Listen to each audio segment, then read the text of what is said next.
Profeta no Novo Testamento. A importância do termo profeta no Novo Testamento. Nós vamos ver em Efésios capítulo 4 uma lista.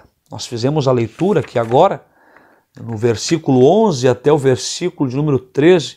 Nós vamos ver aqui no versículo 11 uma lista de 5 ministérios. São eles: apóstolo, depois profetas, depois evangelistas, depois pastores e por último doutores ou mestres. Estes 5 ministérios são os 5 ministérios que Deus deu a alguns que Ele escolheu dentro do corpo, dentro da igreja. Portanto, estes compõem a grande liderança espiritual do povo de Deus. Na Epístola aos Efésios, nós vamos detectar também que o profeta, pelo menos 3 vezes, está diretamente ligado com os apóstolos, que eram a grande liderança da época da igreja. Acompanhe o texto, Efésios 2, versículo 19 e o 20. Assim que já não sois estrangeiros, nem forasteiros, mas concidadãos dos santos e da família de Deus, edificados sobre o fundamento dos apóstolos e dos profetas, de que Jesus Cristo é a principal pedra da esquina. Apenas para esclarecer, estes profetas aqui não são os profetas do Antigo Testamento.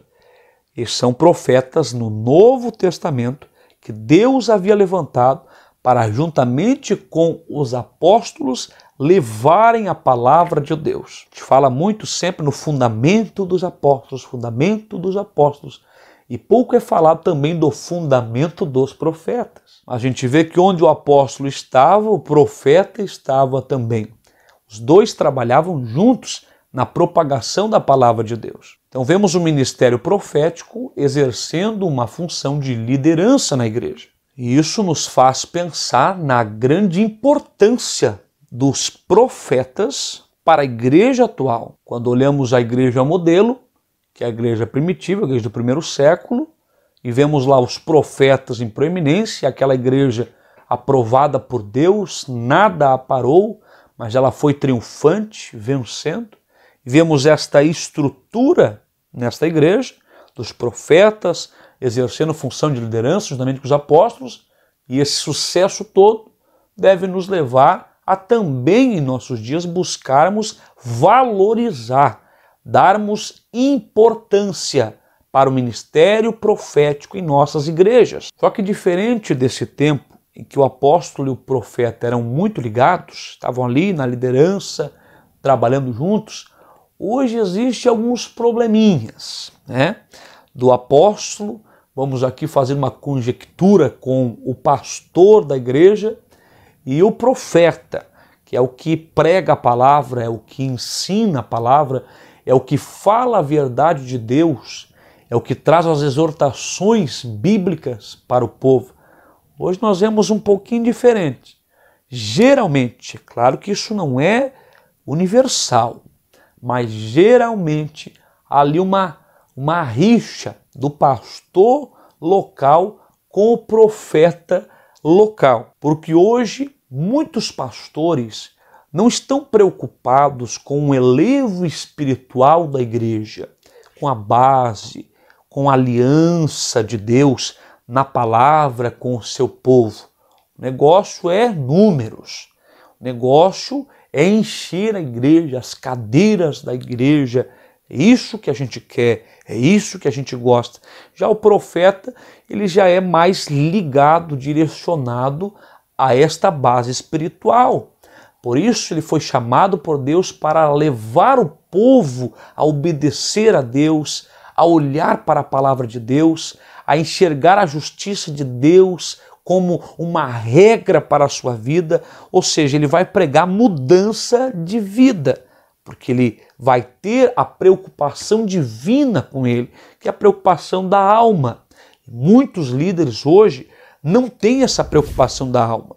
Não se cobra mais o malfeitor, não se exorta mais. Alguns até dizem, não dá para pregar a verdade, Porque se falar a verdade como é, muitos vão sair da igreja. E assim, diferente do apóstolo, do profeta da igreja primitiva, hoje tem ali umas brigas, né? Do pastor que quer a pessoa na igreja, com o profeta que quer a alma no céu, e geralmente é isso que acontece. Mais uma vez, isso não é universal. Tem pastor que é pastor, mas tem pastor que é pastel. Como é que era o ofício do profeta no Novo Testamento? Embora nós temos algumas vezes predições do futuro, isso realmente a gente encontra no Novo Testamento, alguns poucos exemplos nesse sentido. O que mais nós vemos, o que mais destaca o ministério profético no Novo Testamento, não são as visões futuras, não são estas coisas, não são. Mas o que mais destaca o profeta no Novo Testamento? O profeta neotestamentário era dotado por Deus para receber e mediar diretamente a palavra do Altíssimo. Então o profeta é o pregador genuíno da palavra. Ele recebe a revelação de Deus para interpretar corretamente a palavra de Deus e passar a palavra de Deus como ela é, com o que ela exige para a igreja. Os irmãos estão entendendo? Então, na igreja hoje, o ministério profético ele é essencial por demais, porque ele que vai combatendo o mundanismo, a frieza espiritual, o pecado oculto, ele vai trazer algo de Deus para revelá-lo, para mostrá-lo, para abundar verdadeiramente o pecado, para que a graça superabunde e o pecado saia.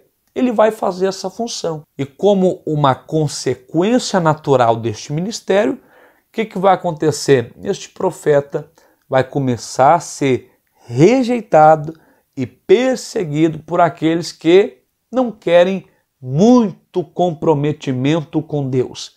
Eles querem ser o crente de carteirinha, religiosos apenas, mas sem a essência, rotineiros.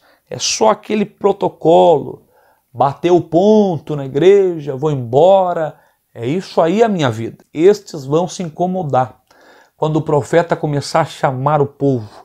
Preciso orar mais. A palavra de Deus nos ensina a oração, a igreja orava, os apóstolos, tá entendendo? Quando ele começar a cobrar, exigir, puxar um pouquinho, estes que estão no comodismo, estão no sono espiritual, é quando ele vai começar a ser rejeitado e sofrer perseguições. Isto é inevitável, meus irmãos. Sempre foi assim, é assim e vai continuar sendo assim. Não tem jeito, filho. Quer ser profeta?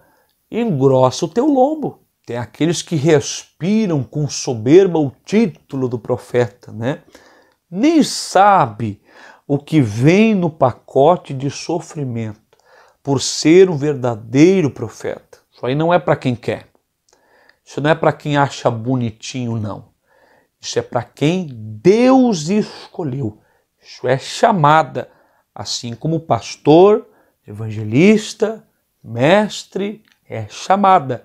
Está no mesmo grupo, lembra? 5 ministérios que Deus deu à igreja. Uns para apóstolos, uns para... Então é a chamada que Deus deu para alguns. Estes que ele chamou, ele capacita. Estes que ele chamou, ele vai estruturando, porque a jornada não é fácil. E somente na força de vontade humana, jamais estes conseguiriam resistir. Deus precisa os ajudar para que eles suportem esta carga ministerial. Por isso que nós podemos afirmar, não é para quem quer. Não te enfia. Não pensa que é oba-oba.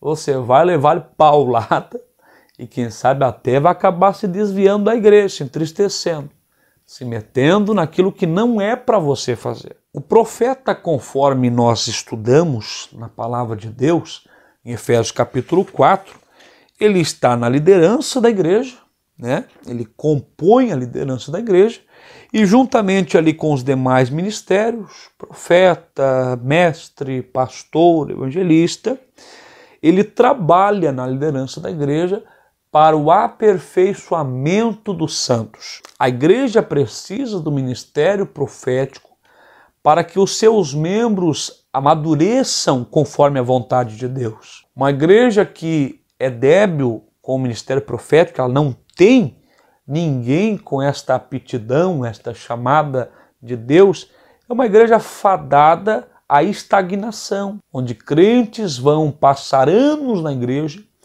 e nunca vão se desenvolver, nunca vão crescer, amadurecer. Agora, quando o ministério profético ele é atuante na igreja, ele tem liberdade na igreja, ele tem também o apoio das lideranças eclesiásticas, ele vai juntamente cooperar para que haja este genuíno crescimento da igreja. E assim não será simplesmente um crescimento numérico que a igreja vai ter, mas um crescimento espiritual, porque quem está chegando está já aprendendo a vontade de Deus, já está sendo discipulado conforme a palavra de Deus.